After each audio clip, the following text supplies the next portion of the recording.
Welcome back.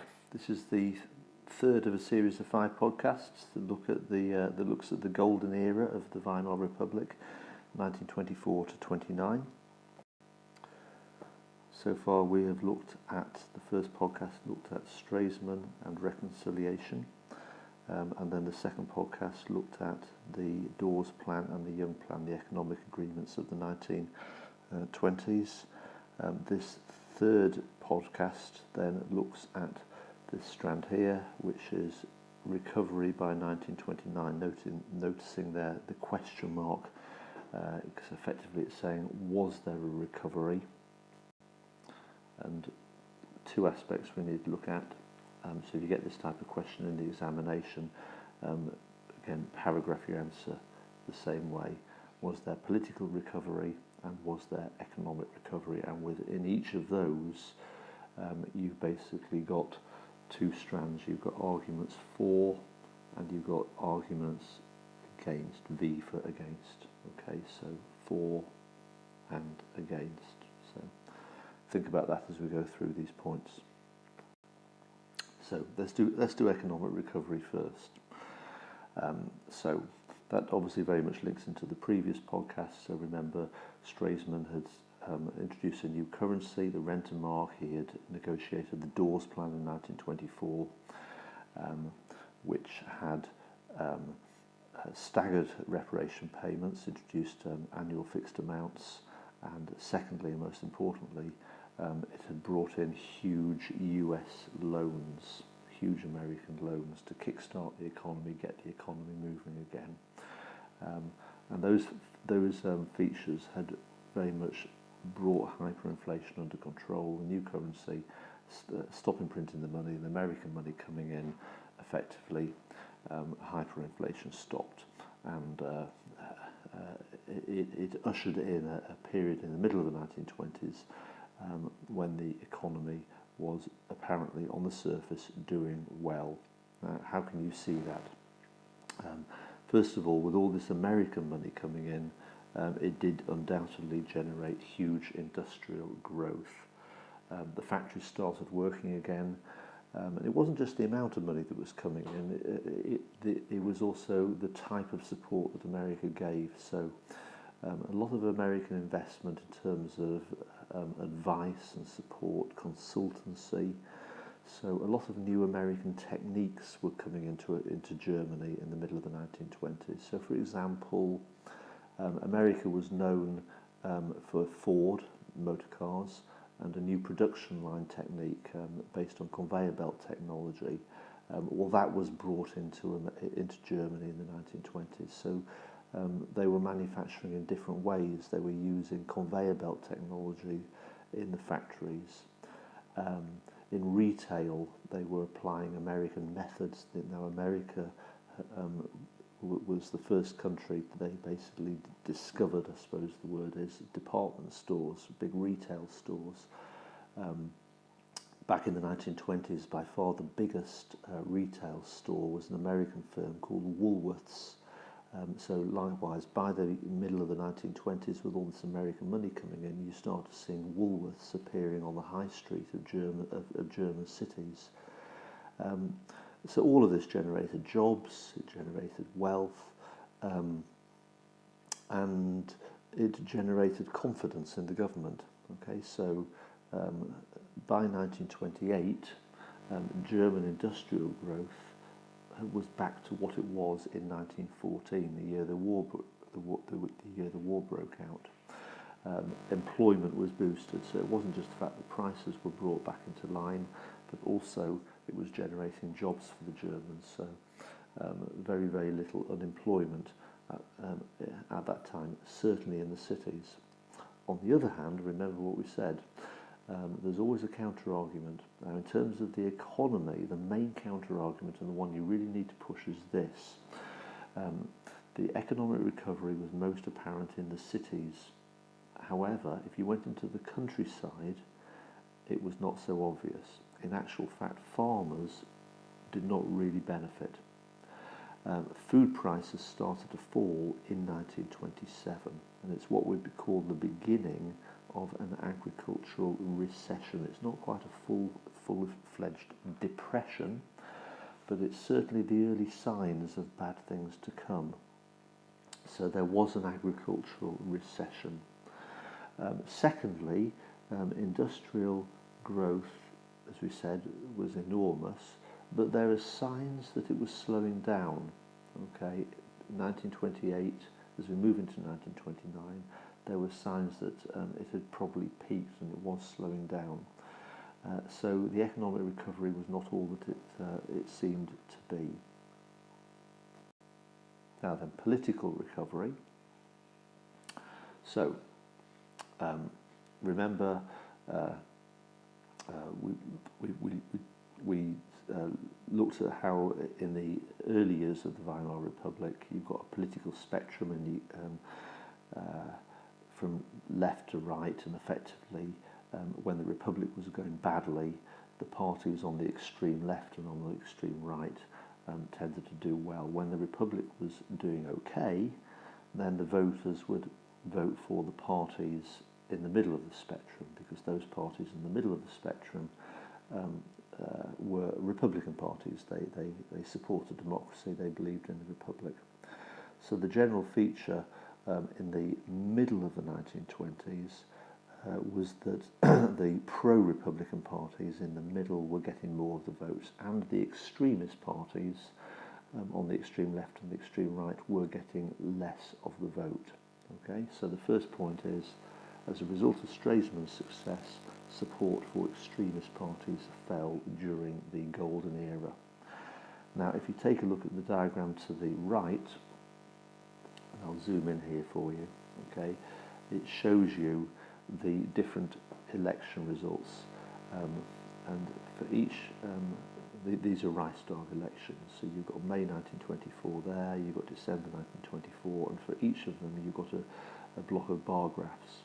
So let's have a look at May 1928, which is the middle period of the Republic.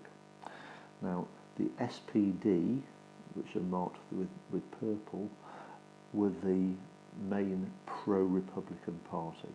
Okay, they supported the Republic, so they're marked in a sort of pink-purple, I suppose it's pink, isn't it, colour there. So you can see very clearly there is the SPD getting a lot of votes in the middle of the 1930s. Now, in comparison to 1924, they were still the largest party, and in comparison to later, in 1930, they're still the largest party, but you get a very much of a sense, and there see look what's happening to the SPD. Okay, earlier they got a lot less vote, later they got a lot less votes, but in May 1928 they were the most popular party. Similarly with the Green Party, there it's called the one that's coloured green, they're called the Centre Party. They were the Catholic Party. They were also very much of a pro-Republican party. They likewise were a popular party in the Middle Era. But the parties that hated the Republic, that disliked the Republic, were the Communists in light grey there, and the Nazis there in a sort of dark grey. And you look again at May 1928, well, the Communists, light grey there,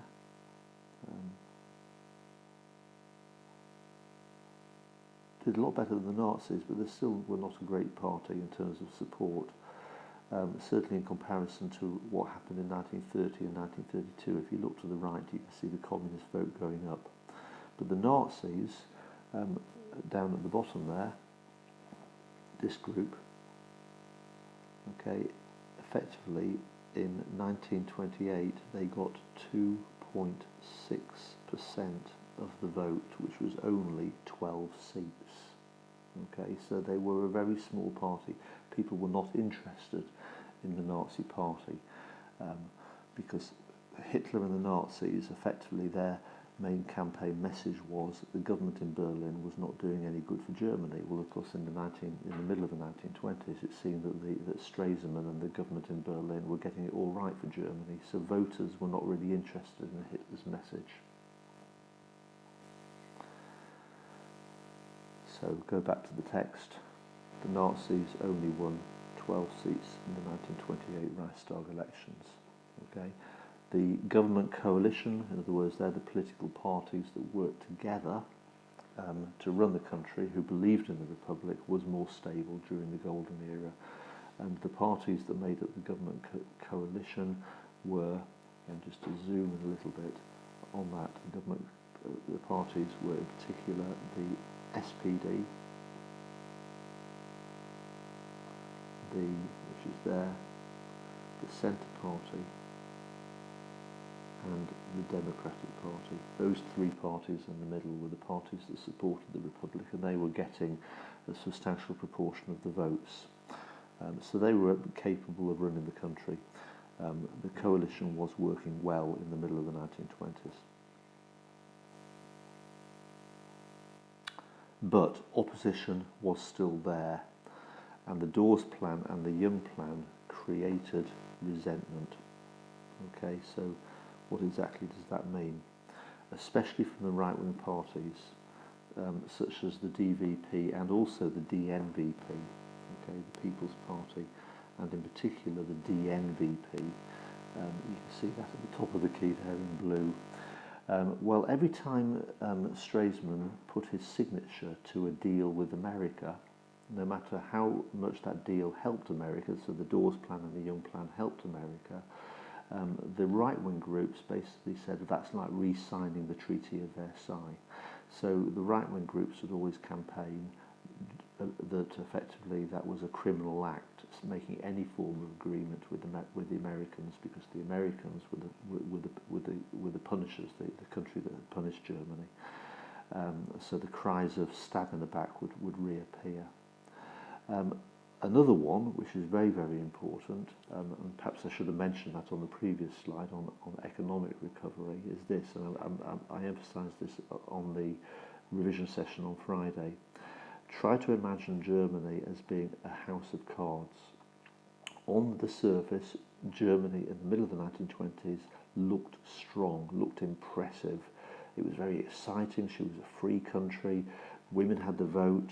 The country was now recovering. Lots of American money was coming in that was helping the country to recover. However, Germany had to pay that money back to America. Now, should that supply of money dry up, or even worse, should the American banks require Germany to repay her loans suddenly, then like a house of cards, it's like pulling the rug out beneath the house.